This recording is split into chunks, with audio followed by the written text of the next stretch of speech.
Quero dar as boas-vindas a todos os que estão aqui presentes. Que o Senhor vos possa abençoar grandemente, como eu sei que me vai abençoar a mim, na mesma medida. Quero também agradecer àqueles que nos assistem a partir de casa e que tomaram do seu tempo para ouvir também da palavra esta manhã, através da internet. Seja de que forma for, todos aqueles que se abeiram do Senhor, com certeza não sairão vazios. Faz hoje precisamente 7 meses que tomei da palavra nesta igreja. Não estou a dizer isto por acaso. Gostava de saber, não precisam de dizer, só queria ver as mãos levantadas. Quem é que me ouviu pregar há 7 meses atrás aqui na igreja? Por favor, se lembram, ok? Outra pergunta. Lembram-se do que é que eu falei? Eu fui buscar à Bíblia, ou melhor dizendo, às palavras do Senhor Jesus, o que é que ele falava sobre? Podem responder. Lembram-se? Não foi nada mordomia. O que é que Jesus falava sobre? O dinheiro. Dinheiro. Pilim. Ok? E podemos concluir em conjunto, e agora para aqueles que não me ouviram, tirar sete conclusões. É óbvio que eu não vou voltar a falar sobre isto, mas claro que tem algum seguimento. Então chegamos à conclusão de que o Senhor Jesus, de uma forma direta ou indireta, a primeira coisa que ele nos alertou é que devemos fazer orçamentos na questão da utilização e gestão do nosso dinheiro, ou melhor, do dinheiro dele. Que devemos ser honestos, que devemos ajudar os necessitados, que o nosso coração está onde está o dinheiro e não vice-versa. Não devemos confiar no dinheiro. Não devemos ficar ansiosos por questões financeiras. E por último, o dinheiro é um teste. Não vou sair do registro dos recursos. Não vou falar só de dinheiro, mas vou falar de recursos de uma forma geral. Só que desta vez da escassez dos recursos. E o que é que eu posso aprender na palavra do Senhor sobre esta questão de não haver recursos? E muitas vezes somos levados a pensar que não dá, não estica, não consigo, não vou conseguir alcançar. Quem nunca disse esta expressão, este mês não dá, tem que ser para o próximo mês. Existe ainda uma outra postura que nós também podemos ter, que eu designo esta postura como autossabotadora. Creio que todos sabemos o que isto significa, ok?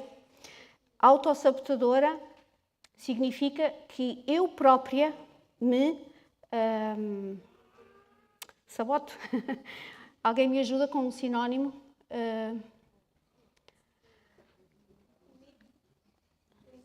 Sim, eu própria me limito, exatamente. E quando nós temos este tipo de comportamento, pode ser perigoso, quando nós vimos à casa do Senhor e alguém vem aqui pregar, posso ser eu, Francisco, Malaquias, quem costuma pregar, lançar-vos desafios e garantir-vos a vitória sobre estes desafios, e todos vamos para casa muito animados e tentamos colocar em prática, mas a vitória não vem, o resultado não vem. E vez após vez isso acontece. Não vamos esmiuçar as razões pelas quais a vitória não acontece, mas é comum esta situação acontecer. E tantas vezes acontece que gera em nós uma sensação de frustração, inclusivamente até mesmo de sofrimento, de alguma dor, dependendo da área da nossa vida onde nós precisamos de alguma vitória, de algum milagre. E como tantas vezes seguidas isso pode acontecer em nós, na nossa vida, chegamos a um ponto de que quando vamos à casa do Senhor, ou quando alguém nos lança um desafio em que nos diz que a vitória será com certeza alcançada, o nosso cérebro, sabem o que é que faz? Não vais cair nessa conversa. Não vais voltar a esse sítio. não dá, basta. Como os nossos queridos irmãos brasileiros dizem, isso é roubada. Nós podemos fazer isso connosco próprios.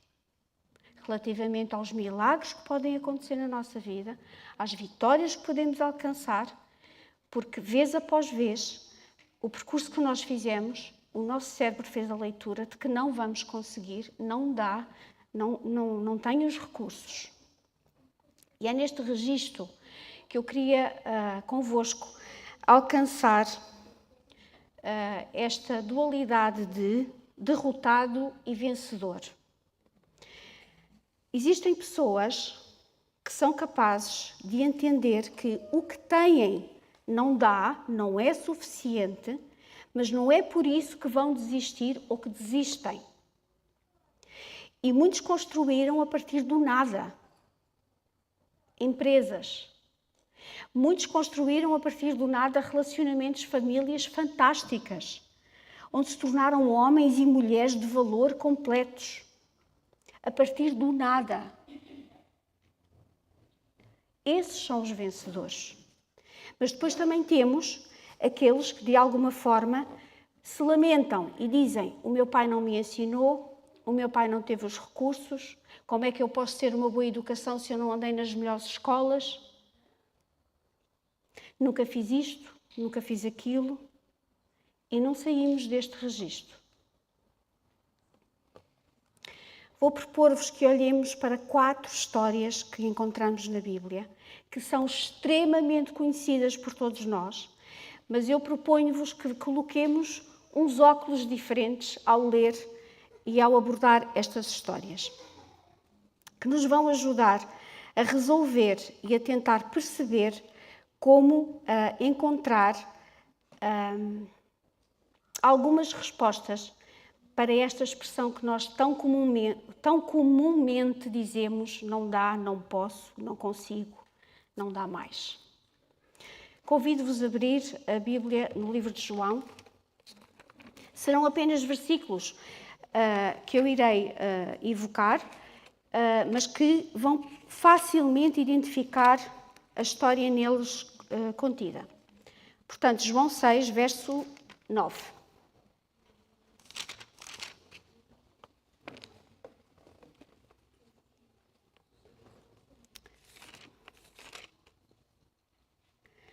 Está aqui um rapaz que tem 5 pães de cevada e 2 peixinhos. Mas o que é isto para tantos? Identificam que história é esta? Não preciso explicar nada, ok? Estão dentro da história, sabem o que é que aconteceu, certo? Então é assim, vamos contextualizar. Quem diz estas palavras é o discípulo André, o irmão de Simão Pedro. Isto acontece depois de uma longa conversa que o Senhor Jesus, o Mestre, teve perante uma grande multidão. E ao findar esta mesma palestra, esta conversa que o Senhor teve a ensinar, que o Mestre teve a ensinar todos aqueles que estavam ali à sua frente, Jesus decide alimentar esta multidão. Pensa-se que se fossem quase perto de 10.000 pessoas. E então, neste contexto, quando Jesus diz que quer alimentar esta multidão, o primeiro a reagir é Tiago. E Tiago diz: nem 200 denários chegariam para alimentar esta multidão, mas ainda que tivéssemos o dinheiro todo suficiente, não havia padaria, não havia sítio onde pudesse ter o suficiente para alimentar estas pessoas todas. Portanto, Senhor Mestre, não dá. Logo a seguir vem André. Não, sou sincera em dizer, partilho convosco, André, quando se chega e diz ao Mestre este versículo que acabamos, estas palavras que acabamos de ler: Senhor Mestre, tenho aqui estes pães e estes peixinhos, mas olha, deixa-me dizer-te, está aqui isto, mas isto não chega. Eventualmente chegaria, estou eu a imaginar, eventualmente chegaria para mim, para o menino, para ti, para o Simão, para o Filipe e pouco mais. E mesmo assim teríamos que dividir muito bem divididinho.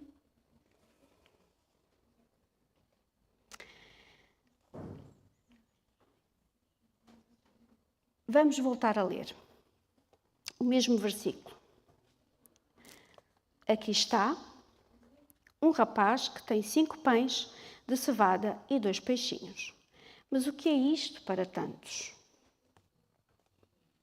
É impossível alimentar tanta gente. Voltem os vossos olhos para o verso 11. Jesus então tomou os pães e, havendo dado graças, repartiu-os pelos que estavam reclinados e, de igual modo, os peixes, quanto eles queriam. Então Jesus tomou os pães. Vamos pensar. Quem é que, em primeiro lugar, tinha os pães na mão e os peixinhos? O menino. Depois, com certeza, para André fazer a conversa que fez com o mestre, para lhe mostrar, os pães passaram de mão. Passaram do menino para a mão de quem? De André, certo? O menino tinha os seus pãezinhos e os peixinhos, convicto de que aquilo seria o seu lanchinho e que era para ele, certo? Nada de errado. André passou para a mão dele e ele estava convencido que aquilo só divididinho é que só daria para 3 ou 4 pessoas. Portanto, para as 10.000, quase 10.000, não daria, portanto, estava fora de questão. Quando estes pães e estes peixinhos passaram para a mão de Jesus, o que é que aconteceu?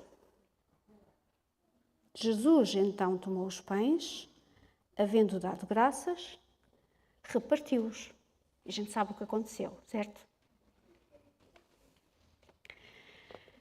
Os recursos que nós temos,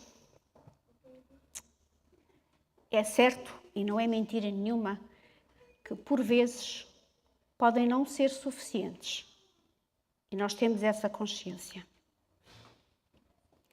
Mas experimentem colocar nas mãos de quem pode resolver. Foi isto que aconteceu.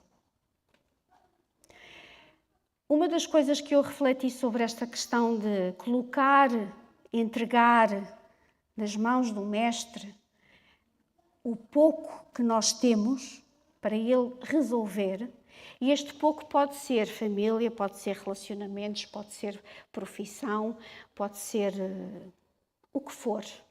Não estamos a falar apenas de dinheiro. Só que a nossa tendência, e eu achei muito interessante esta analogia, porque ouvia, não foi de mim, mas vou partilhar convosco, que é, nós não entregamos as coisas a Jesus de uma forma plena. Sabem o que é que nós fazemos? O que é que eu por vezes faço? Eu digo assim, mestre, segura só aí um bocadinho, segura. Eu não entrego, eu peço só para segurar. Porque possivelmente, inconscientemente, eu até acho que consigo fazer alguma coisa. Ou então pior, eu penso que o problema daquela situação não está a ser resolvido porque o mestre não está a tratar do assunto. Ele não está a fazer as coisas como deve ser. Porque o problema está no meu marido, o problema está no chefe do trabalho, o problema está no baixo salário que eu recebo. E possivelmente eu esqueço-me, e talvez os irmãos também se possam esquecer, que a demora do Senhor Jesus resolver os nossos problemas, as nossas situações, por vezes não é por causa do outro, é por causa de mim. Se calhar o meu marido não muda por minha causa. Se calhar o relacionamento que eu tenho com o chefe no meu trabalho não melhora, não é por causa dele, é por minha causa. E o Senhor quer trabalhar em mim e eu não permito, porque eu só lhe dou para ele segurar, eu não o entrego completamente.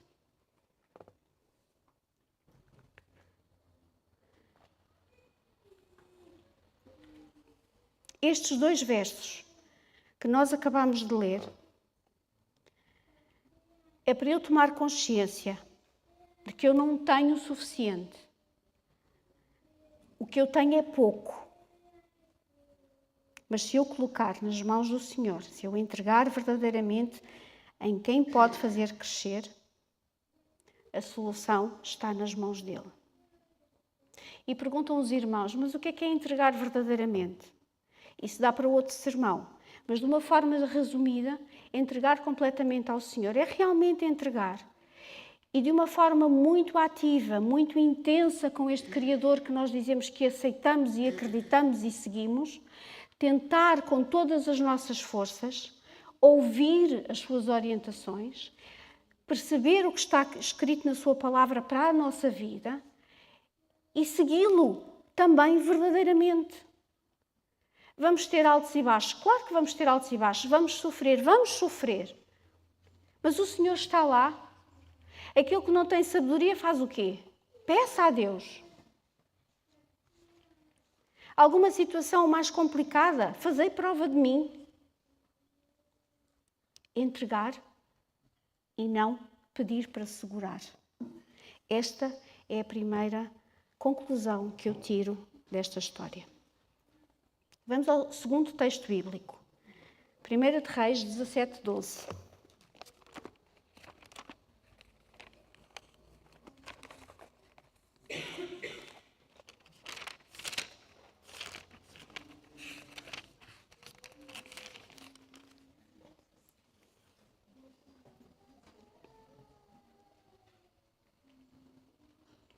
Creio que também é uma história bastante conhecida. Vamos ler apenas o verso 12. Diz assim: Ela, porém, respondeu: Vive o Senhor teu Deus, que não tenho nenhum bolo, senão somente um punhado de farinha na vasilha e um pouco de azeite na botija. E eis que estou apanhando uns 2 gravetos para ir prepará-lo para mim e para o meu filho, a fim de que o comamos e morramos. Todos os irmãos conhecem esta história? É preciso contextualizar alguma coisa? Pronto, é uma história bem conhecida. Este diálogo é feito entre o profeta Elias e a viúva de Sarepa. Não sabemos o nome dela, é designada assim. E esta é a resposta que ela dá ao profeta, a Elias, que lhe pede para comer, que lhe pede alimento. Noutras palavras, o que ela lhe disse foi: o que eu tenho é pouquíssimo, mal dá para mim, não dá para partilhar consigo. O que eu vou eventualmente fazer, vou comer e vou esperar para morrer. Este cenário é melhor ou pior do que o outro anterior? É pior. O outro, sabem qual era a solução? Em último caso, despedia-se a maltinha e iam jantar para casa, certo? E estava resolvido. Agora, neste caso, é mais profundo.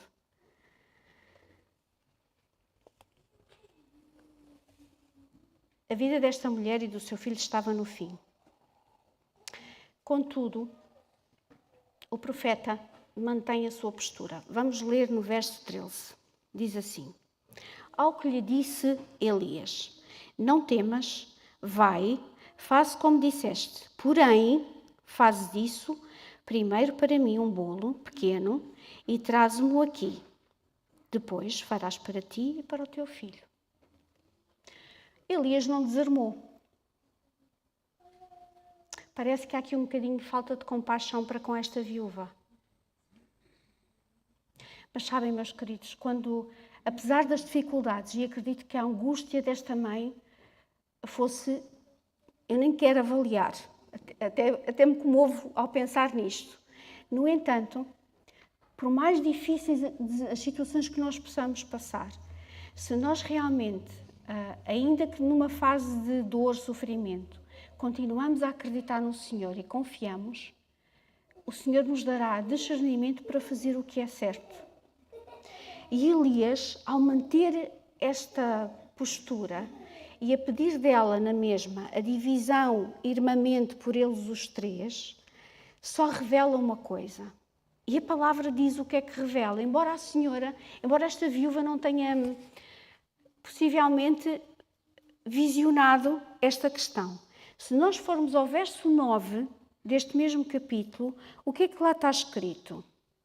Está escrita a ordem que Deus deu a Elias. Vamos ler. Levanta-te, vai para Sarepa, que pertence a Sidom, e habita ali. Eis que eu ordenei a uma mulher viúva que ali te sustente. Pela resposta dela, ela sabia disto. Não.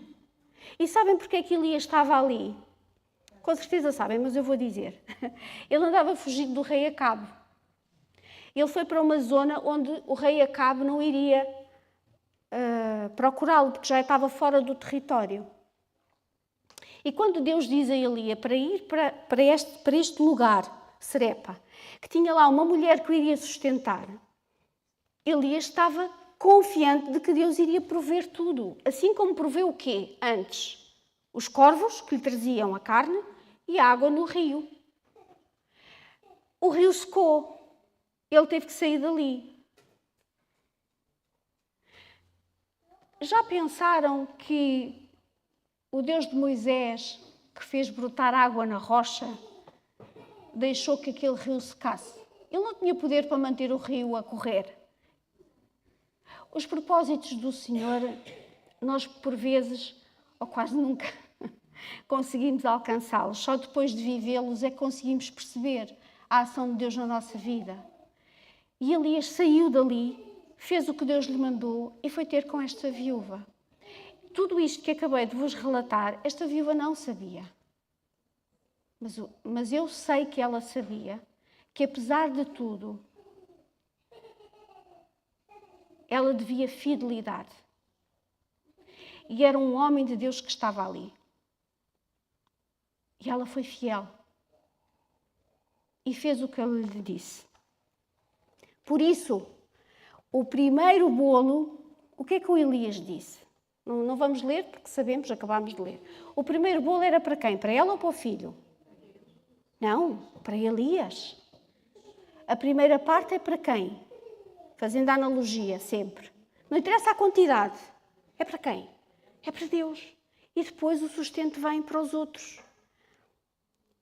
E ela aceitou e foi fiel.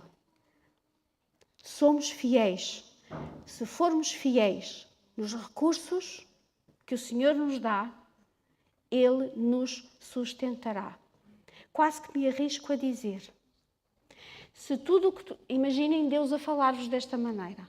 Se tudo o que tu tens me entregares, tudo o que eu tenho é teu. Esta experiência nós podemos vivê-la na medida de cada um, na realidade de cada um e na sabedoria do Criador em relação à vida de cada um. O que pode encaixar na Célia não encaixa em mim. Ou o que encaixa em mim não encaixa na Wanda. O Senhor sabe. Vamos ler os versos 15 e 16. Ela foi e fez conforme a palavra de Elias. E assim comeram ele, ela e a sua casa durante quantos dias? Muitos dias. Da vasilha a farinha não se acabou e da botija o azeite não faltou, conforme a palavra do Senhor, que ele falara por intermédio de Deus. Abrindo aqui um parênteses, eu imagino um menino todos os dias a ir lá espreitar a vasilha a ver se tinha farinha para o dia seguinte. Nós também somos assim. Mas o Senhor vai prover. E o Senhor provém a quem é fiel. A primeira lição foi a entrega. A segunda lição é o quê? Fidelidade. Vamos a outra história? 2 de Reis 4:2. Logo no livro a seguir.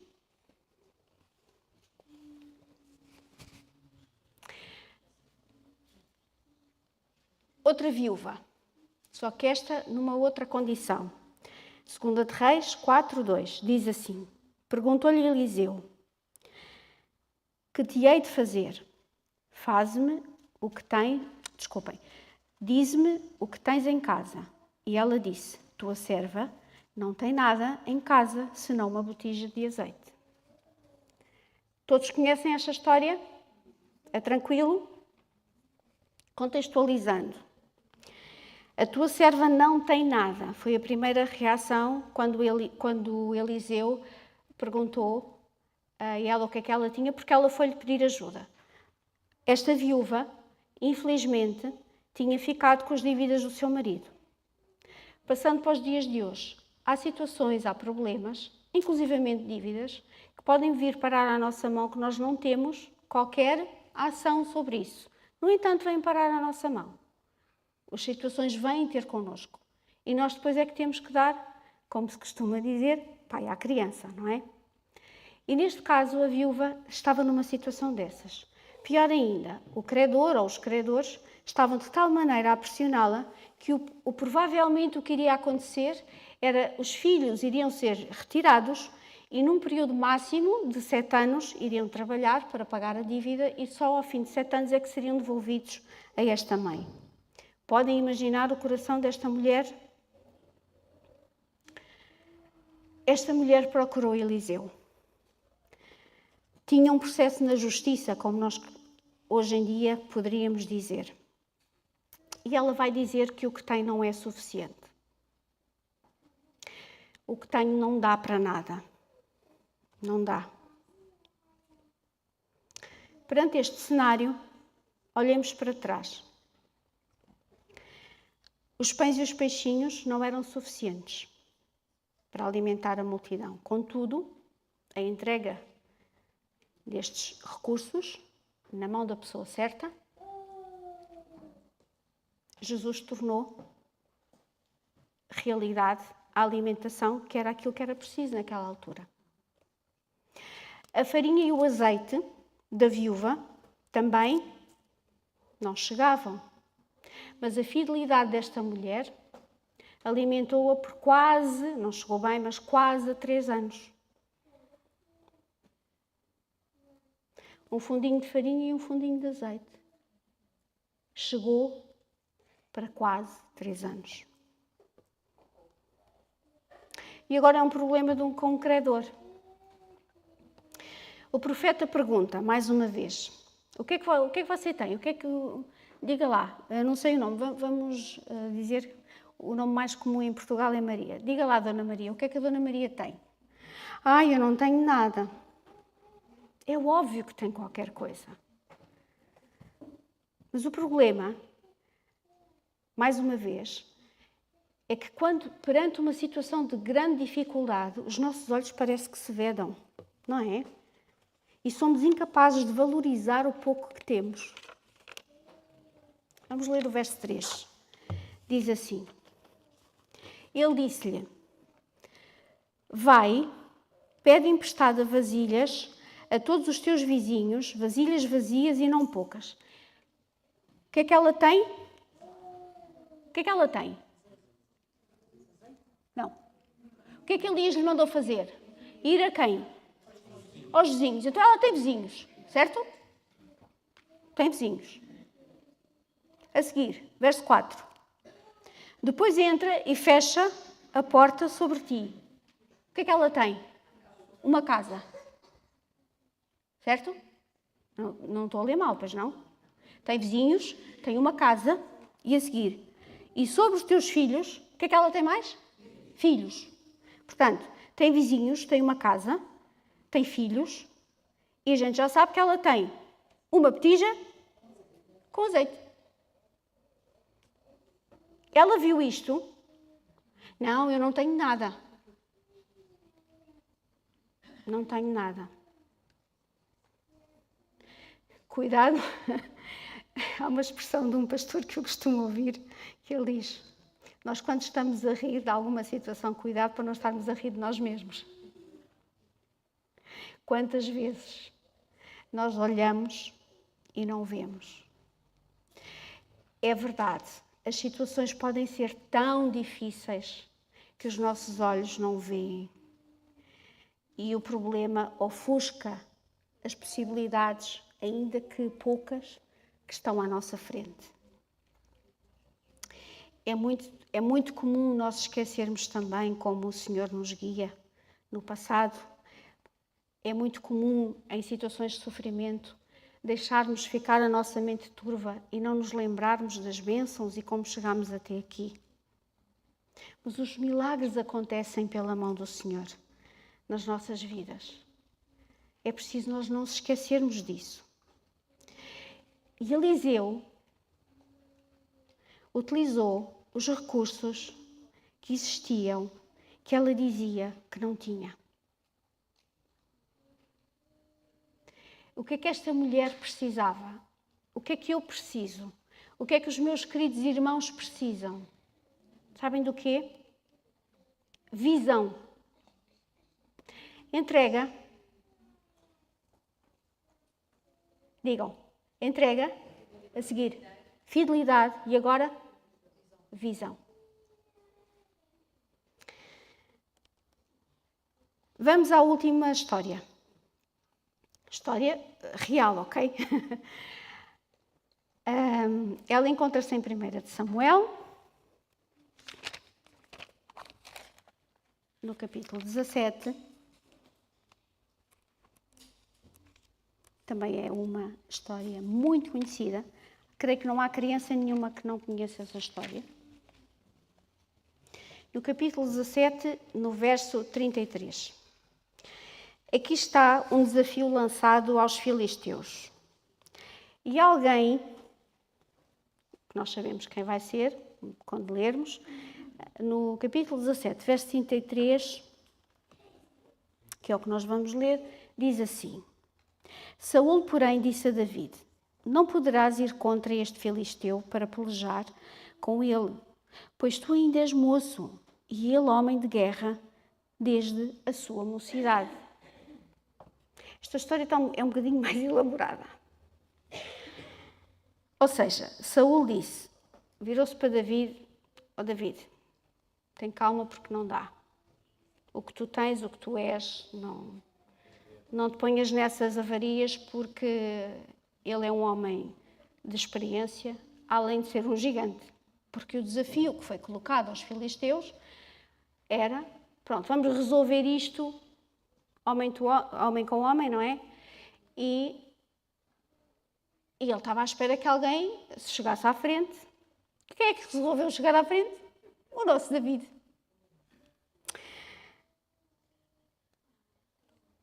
Saúl acreditou nele? Não. Vamos ver o que é que Golias diz a David, quando David se apresenta à frente dele, no verso 44.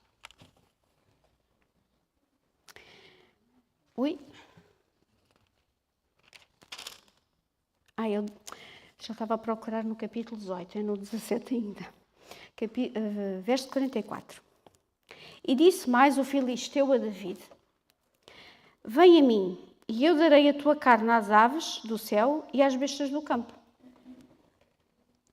O Golias acreditou no David? Viu-lhe qualidades suficientes para lutar mano a mano? Também não. Saúl, Golias, Israel todo inteiro e os filisteus todos que estavam ali para a peleja disseram a David: David, és pouco, não dá.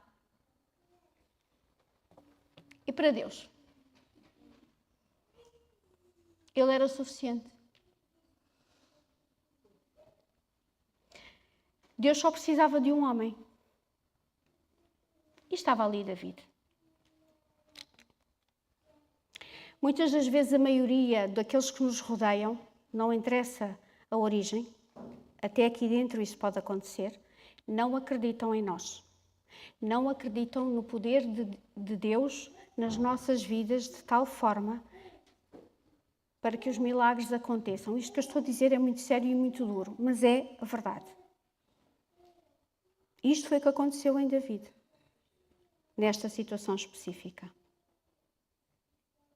Facilmente criticamos, facilmente duvidamos da capacidade que Deus pode dar a cada um de nós, como pode dar a mim e a cada um de vós. Deus dá vida aos fracos. Deus dá vida a mim se eu assim me disponibilizar como David. E depois o impossível acontece na vida de Davi, o aparentemente impossível acontece na vida de Davi e pode acontecer muitas das vezes o impossível nas nossas vidas. E para espanto de muitos, realmente aconteceu. Vamos ver no verso 54. Davi tomou a cabeça do filisteu e a trouxe a Jerusalém, porém pôs as armas dele na sua tenda. Aqui está a vitória de Davi. O que nós temos é pouco. A nossa história pode estar quase no final.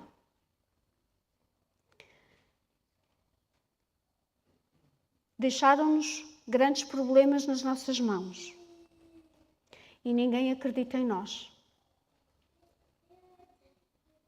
Mas nós podemos responder com entrega, com fidelidade, com visão, com disponibilidade / confiança.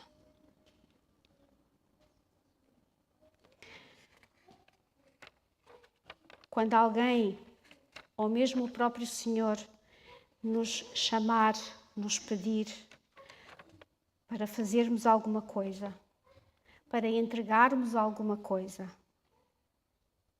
lembremos-nos que a resposta não é, não dá, não consigo. A resposta será, Senhor, aquilo que tu me estás a pedir eu te entrego. Ajuda-me a conseguir. Ajuda-me a ser fiel independentemente das circunstâncias. Ajuda-me a conseguir ver pelos teus olhos, que pode significar não estarmos a ver nada, mas confiar naquilo que Ele nos está a pedir. E ajuda-me, sobretudo, a manter-me sempre disponível. Porque os recursos, meus queridos irmãos, não estão nas minhas mãos, nem nas vossas. Não nos iludamos, porque os recursos estão na mão do Senhor. É óbvio que é preciso ter uma atitude doadora. Por isso é que eu fui buscar os pontinhos todos que eu vos falei da última vez que estive aqui convosco. Daquilo que Jesus fala sobre o dinheiro e sobre a forma como nós devemos gerir a nossa vida. Tudo isso faz parte. Nada disto está a anular a gestão doméstica que precisamos de ter dos recursos, do dinheiro, do tempo, da nossa saúde, tudo. Tudo faz parte. As nossas casas têm que ser mantidas. A casa do Senhor tem que ser mantida. Não só com os seus dízimos, mas também com ofertas. Porque senão as portas não se abrem. Mas em primeiro lugar, no meu relacionamento com o Senhor, que seja um relacionamento, mais uma vez repito, e com isto termino, que seja um relacionamento de entrega, de fidelidade, de visão, confiança, disponibilidade. E os recursos aparecerão no tempo e na hora que o Senhor entender. Deus